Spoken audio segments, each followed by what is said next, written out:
대한민국 헌법의 근간을 기독교로 적시한 윤석열 대통령의 잇따른 발언에 대해 조계종 중앙종회가 대통령의 사과를 요구하고 나섰습니다.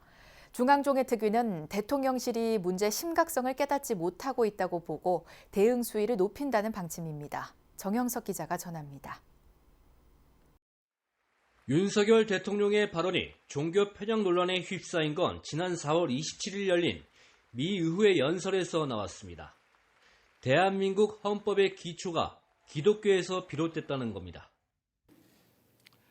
In the late 19th century, American missionaries helped to widely introduce the values of freedom and solidarity to Korea. 문제의 심각성은 헌법의 근간이 성경에 있다는 식의 발언을 윤 대통령이 앞서 두 차례나 언급했다는 것입니다. 지난해 12월 25일 서울 성북구 영암교회에서 지금 우리가 누리고 있는 모든 문명과 질서가 예수님의 말씀에서 나왔다고 말했습니다.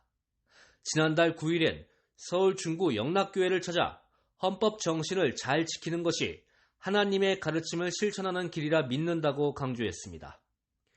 윤석열 대통령의 발언이 내포하고 있는 심각성에 조계종 중앙종회 차원에서 종교 편향 불교 왜곡 대응 특별위원회 회의가 소집됐습니다. 우리 헌법과 연계됐다라고 하는 부적절한 발언을 분명히 말씀드렸습니다. 그것도 두 번에 걸쳐서 우리 헌법은 성경에서 나왔다. 사태 진화를 위해 강승규 대통령실 시민사회 수석이 조계종 총무원 청사를 찾았지만 오히려 논란에 불을 지폈습니다. 강 수석은 특위위원 스님들과의 면담 자리에서 미 의회 연설에서 나온 윤 대통령의 발언은 외교적 기술이라고 말한 것으로 전해졌습니다. 이거는 정말 너무 아닌데 이 정도의 한 수석실을 담당하고 있다면 이거는 상당히 이게 사고에 문제가 있다고 보는 거죠. 그게 뭐가 잘못된 건지조차도 모르잖아요. 근데 사선 의원 경력에 국회 정각회장을 역임한 강창일 전 주일대사도 대통령의 발언과 대응 방식에 문제점을 지적했습니다. 그런 식으로 대한민국의 헌법이 기독교에 의해서 나왔다 없는 한다 그러면 아주 실수를 하고 헌법 위반이 됩니다. 외교적 기술이니 뭐니 이런 식의 차원으로 돌릴 게 아니고 불교 우리 도들한테 사과를 해야지요.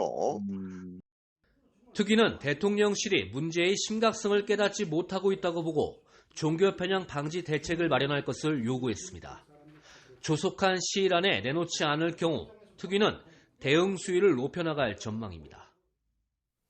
답이 없으면은 저희 특별위원회를 다시 소집해서 여기에 대한 적절한 대응 방안을 세우겠다. 또 세워나가고 대통령실의 앞에서 정말 이 시정될 때까지 시위를 해야 하지 않냐라는 생각을 하고 있습니다.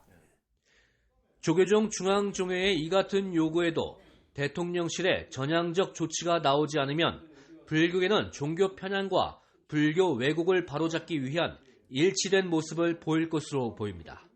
BBS 뉴스 정영석입니다.